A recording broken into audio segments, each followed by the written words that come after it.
ईश्वर का प्रेम, दया और अनुग्रह आप सबों को प्राप्त हो और ईश्वर का वचन आपके जीवन में परिवर्तन लाए। आज चालीसा समय का तीसरा रविवार है। चालीसा का समय हमें खुद को बदलने और एक अच्छा इंसान बनने के लिए चुनौती दे रहा है। अच्छा इंसान बनने का मतलब है अच्छा ख्रिस्ती बनना। परमेश्वर हमेशा हमसे बात करते रहते हैं और बाइबल के माध्यम से स्वयं को प्रकट करते रहते हैं।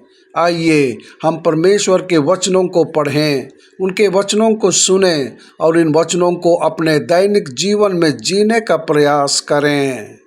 आज के पाठों का सारांश। पहला पाठ, परमेश्वर ने मूसा को चट्टान से पानी निकालने के लिए कहा। भजन संहिता, यहोवा के सामने आनंद से गाओ।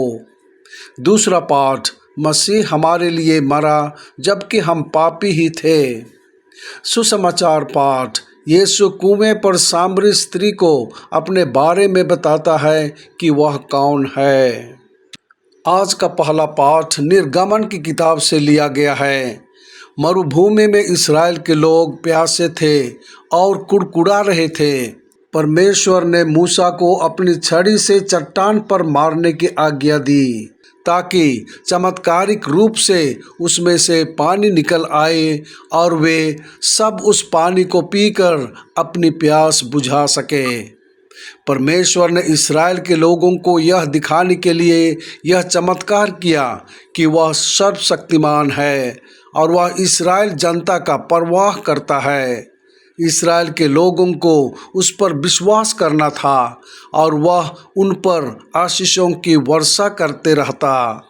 आज का दूसरा पाठ रोमियों के लिए संत पौलुस के पत्र से लिया गया है। उन्होंने कहा कि यह विश्वास था जिसने उन्हें न्याय संगत सिद्ध किया। हम उस पर विश्वास करने के कारण धर्मी ठहराए गए थे, न कि अपनी योग्यताओं या गुणों के कारण। उसके माध्यम से हमने उस अनुग्रह तक पहुंच प्राप्त की है जिसमें हम खड़े हैं और हम परमेश्वर की महिमा का साझा करने की आशा में आनंदित होते हैं। आशा हमें लज्जित नहीं करती क्योंकि पवित्र आत्मा जो हमें दिया गया है उसके द्वारा परमेश्वर का प्रेम हमारे मन में डाला गया है। जब हम निर्बल और पापी ही थे तो यीशु ख्रिस्त हम भक्तिहीनों के लिए मरा। यीशु ने हमें इसलिए नहीं बचाया क्योंकि हम उसकी कृपा के योग्य थे, लेकिन उसने मरने और हमें बचाने का फैसला किया क्योंकि वह हमसे प्यार करता था। आज का सुसमाचार पाठ संत योहन से लिया गया है।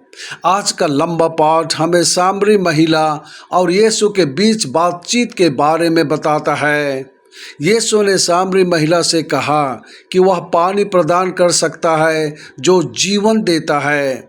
यीशु ने उसे यह भी बताया कि वह बिना शादी किए 5 पतियों के साथ रह चुकी है और जिस पुरुष के साथ वह रह रही थी वह उसका वास्तविक पति नहीं था।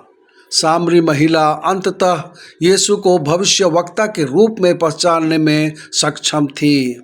उसने अपने गांव के सभी लोगों को आने और उससे मिलने के लिए बुलाया ताकि वे भी उसे नबी के रूप में पहचान सकें। यीशु उस गांव में रुक गए और उनसे बातचीत की और सभी यीशु को एक सच्चे भविष्यवक्ता के रूप में देख पाए।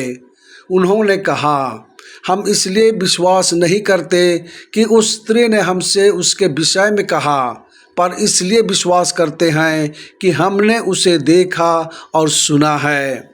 इस 40 समय के दौरान आइए हम यीशु को भविष्यवक्ता के रूप में देखने और पहचानने का प्रयास करें जो परमेश्वर की ओर से शुभ संदेश लाता है और उद्धारकर्ता के रूप में जिसने हमें पाप और अनंत विनाश से छुटकारा दिया है। वही हमारा मुक्तिदाता या उद्धार करता है। प्रार्थना। हे प्रभु यीशु ख्रिस्त, आप जीवन जल के स्रोत हैं। हमें यह जल हमेशा पिलाओ ताकि हम आज और अपने जीवन के अंत में पूरी तरह से संतुष्ट रहें। आमीन।